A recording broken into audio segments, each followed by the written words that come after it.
என்னோட கிச்சனில் இருக்கிற விநாயகர் பாருங்கள், லக்ஷ்மி குபேரர், இந்த நந்தி பகவான் எல்லாரையும் நமஸ்கரிச்சுட்டு தான் சமையலுக்கு வருவேன். வாங்க வீடியோக்கு போகலாம். இந்த சக்கரவள்ளி கிழங்கை வச்சு நான் வந்து ஒரு பொரியல் கறி சொல்லித்தரேன். இப்போ வந்து பார்த்திங்கன்னா நம்ம இதில் சாம்பார் பண்ணுவோம், அல்வா பண்ணுவோம், வெத்தக்குழம்பு வைப்போம். இதேமாரி கறியும் பண்ணால் ரொம்பவே நல்லாயிருக்கும். தேங்காய் பூலாம் போட்டு டேஸ்ட்டாக இருக்கும். இது வந்து நல்லா பாக்ஸ் மாதிரி வாழைக்காய் இருக்கும் இல்லையா, அதேமாரி கட் பண்ணிவிட்டு தண்ணி உள்ளே போட்டுருங்க. தண்ணி உள்ளே போட்டுட்டு எப்போ நம்ம தாளிக்க போகிறோமோ அப்போ நம்ம வாஷ் பண்ணி அது உள்ள ஏற்கனவே வாஷ் பண்ணி தான் வச்சுருப்போம். தண்ணியிலேருந்து எடுத்து நம்ம தாளிக்கணும். இது நறுக்கி வந்தோடனே தாளிக்கிறது என்னெல்லாம் பொடி போடணுன்றதை காமிக்கிறேன்.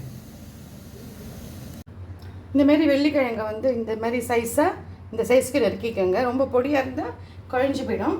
அதுக்கப்புறம் தேவையான பொருட்கள் பார்த்திங்கன்னா கடுகு, உளுந்தம்பருப்பு, காரத்துக்கு காரப்பொடி, கலருக்காக வந்து காஷ்மீர் சில்லி, உப்பு, இது வந்து தனியா பொடி கொஞ்சோண்டு.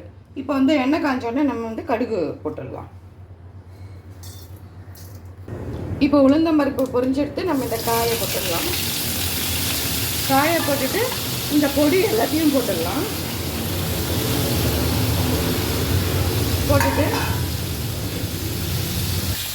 இதை நல்லா மிக்ஸ் பண்ணிவிட்டு கொஞ்சம் தண்ணி விட்டிங்கன்னா போதும். இந்த அளவுக்கு ஒரு 1/4 கப்பு தண்ணி விட்டு நம்ம வந்து இதை ஒரு மூடி போட்டு மூடி நம்ம இதை வேக வச்சிடலாம். இந்த மாதிரி ஒரு லிட் போட்டு மூடிடுங்க. சிம்மில் வேகட்டும். இப்போ வந்து கறி நல்லா பொரியல் பாருங்கள், நல்லா சூப்பராக ரெடி ஆகிடுச்சு. இப்போ இதை ஆஃப் பண்ணிவிட்டு ஒரு 2 டீஸ்பூன் வந்து ஆஃப் பண்ணிவிட்டு தேங்காய் போடுங்க. தேங்காய் வந்து போட்டுட்டு நம்ம குக் பண்ண வேண்டாம். இப்போ வந்து கருவேப்பிலை கொஞ்சம் போட்டுட்டு நம்ம இதை பிளேட் பண்ணிடலாம். இப்போ நம்மளோட சக்கரவள்ளி கிழங்கு பொரியல் கறி ரெடி ஆகிடுது. இதே மாதிரி பண்ணி பாருங்கள்.